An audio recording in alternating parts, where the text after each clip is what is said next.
ಲಕ್ಷ್ಮೀ ನಿವಾಸದಲ್ಲಿ high voltage episode accident ಬಗ್ಗೆ ಭಾವನಾಗೆ ಗೊತ್ತಾಯಿತು. ಜಿ ವಾಹಿನಿಯಲ್ಲಿ ಪ್ರಸಾರ ಆಗುತ್ತಿರೋ ಲಕ್ಷ್ಮೀ ನಿವಾಸ ಸೀರಿಯಲ್ನಲ್ಲಿ ಇನ್ಮುಂದೆ ಹೈ ವೋಲ್ಟೇಜ್ ಎಪಿಸೋಡ್ಗಳು ಪ್ರಸಾರ ಆಗೋದು ಪಕ್ಕಾ ಆಗಿವೆ. ಇಷ್ಟು ದಿನಗಳ ಕಾಲ ತಾನು ಮಾಡದ ತಪ್ಪಿಗೆ ಶಿಕ್ಷೆ ಅನುಭವಿಸುತ್ತಿರೋ ಸಿದ್ದೇಗೌಡ ನಿರಪರಾಧಿ ಅನ್ನೋದಕ್ಕೆ ಭಾವನಾಗೆ ಮಹತ್ವದ ಸಾಕ್ಷಿ ಸಿಗುವ ಕಾಲ ಸನ್ನಿಹಿತವಾಗಿದೆ. ಇತ್ತ ತನ್ನ ತಾಯಿ ಲಕ್ಷ್ಮಿ ಯಾರು ಅನ್ನೋ ಬಗ್ಗೆ ಜಾಹ್ನವಿಗೆ ಶೀಘ್ರದಲ್ಲೇ ಗೊತ್ತಾಗಲಿದೆ. ಇನ್ನು ಜಯಂತ್ಗೆ ಸಂತೋಷ್ ಹಣಕ್ಕಾಗಿ ಬ್ಲಾಕ್ ಮೇಲ್ ಮಾಡಿ ದುಡ್ಡು ವಸೂಲಿ ಮಾಡಿದ್ದಾನೆ. ಸಂಪೂರ್ಣ ಸಂಚಿಕೆಯಲ್ಲಿ ಏನೆಲ್ಲ ಆಗ್ತಿದೆ ಅನ್ನೋದನ್ನ ಹೇಳ್ತೇವೆ. ಎಲ್ಲೂ ಕೂಡ ಸ್ಕಿಪ್ ಮಾಡದೆ ಈ ಸ್ಟೋರಿ ನೋಡಿ. ಶ್ರೀಕಾಂತ್ ಆಕ್ಸಿಡೆಂಟ್ನಲ್ಲಿ ಸಾವನ್ನಪ್ಪಿದ್ದು, ಈ ಅಪಘಾತದ ಕೇಸ್ನಲ್ಲಿ ಭಾವನಾ ಪತಿ ಸಿದ್ದೇಗೌಡರು ಬೇಲ್ ಕ್ಯಾನ್ಸಲ್ ಆಗಿ ಮತ್ತೆ ಜೈಲು ಸೇರುವಂತಾಗಿದೆ. ನೀಲು ಮಾಡಿದ ಕುತಂತ್ರದಿಂದ ಇಷ್ಟೆಲ್ಲ ಆಗ್ತಿದೆ. ತಂದೆ ಜವರೇಗೌಡರ ಹತ್ತಿರ ಮರಿಗೌಡ ಈ ಬಗ್ಗೆ ಪ್ರಶ್ನೆ ಮಾಡಿದ್ದು, ನಾವು ಯಾರೂ ಬೇಡ ಅಂತ ಹೆಂಡತಿ ಹಿಂದೆ ಹೋಗಿದ್ದಾನೆ, ಜೈಲಿನಲ್ಲಿ ಇದ್ರೆ ಬುದ್ಧಿ ಬರುತ್ತೆ ಅಂತ ಹೇಳಿದ್ದಾರೆ.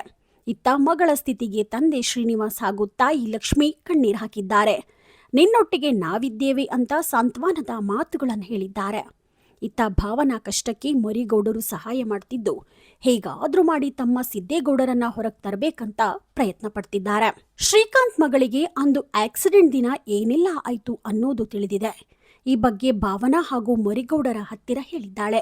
ಮನೆ ಹತ್ರ ಬರಬೇಡಿ ಭಾವನಾ ಅಮ್ಮ, ಸ್ಕೂಲ್ ಹತ್ರ ಬನ್ನಿ ಅಂತ ಯಾಕೆ ಹೇಳಿದ್ದು ಅಂತ ಮಗುವನ್ನ ಪ್ರಶ್ನೆ ಮಾಡಿದ್ದಾರೆ ಭಾವನಾ. ಆಗ ಉತ್ತರಿಸೋ ಮಗು, ಪಪ್ಪನ ಕಾರಿಗೆ ಡಿಕ್ಕಿ ಹೊಡಿತಲ್ಲ, ಅವರ ಲಾರಿನೇ ನಮ್ಮ ಕಾರಿಗೆ ಗುದ್ದಿದ್ದು ಅಂತ ಹೇಳುತ್ತಾಳೆ. ಆಗ ಮರಿಗೌಡರು, ಏನಮ್ಮ ಪುಟ್ಟಿ, ನಿಮ್ಮ ಕಾರಿಗೆ ಕಾರು ಡಿಕ್ಕಿ ಹೊಡೆದಿದ್ದು ಅಲ್ವಾ ಅಂತ ಕೇಳ್ತಾರೆ.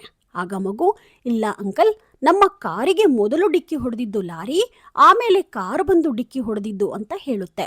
ಇದರಿಂದ ಇಷ್ಟು ದಿನ ಸಿದ್ದೇಗೌಡರು ಆಕ್ಸಿಡೆಂಟ್ ಮಾಡಿದ್ದು ಅಂದುಕೊಂಡಿದ್ದು ಎಲ್ಲರಿಗೂ ಮಗುವಿನ ಮಾತಿನಿಂದಾಗಿ ಶ್ರೀಕಾಂತ್ ಸಾವಿನ ಹಿಂದೆ ಯಾರದ್ದೋ ಕೈವಾಡ ಇದೆ ಅನ್ನೋದು ಭಾವನಾ ಹಾಗೂ ಮರಿಗೌಡರಿಗೆ ಗೊತ್ತಾಗಿದೆ.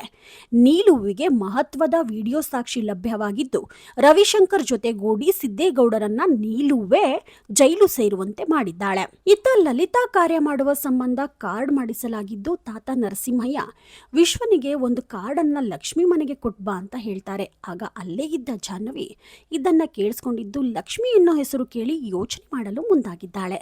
ಇತ್ತ ಲಲಿತಾ ಸಾವಿನ ವಿಡಿಯೋ ಸಾಕ್ಷಿ ಇಟ್ಕೊಂಡು ಸಂತೋಷ್ ಜಯಂತ್ನಿಂದ ಹಣ ವಸೂಲಿ ಮಾಡಿದ್ದಾನೆ. ದುಡ್ಡಿಸ್ಕೊಂಡು ಬಳಿಕ ಸಾಕ್ಷಿಯನ್ನ ಆತನ ಕೈಗೆ ಕೊಟ್ಟಿದ್ದಾನೆ.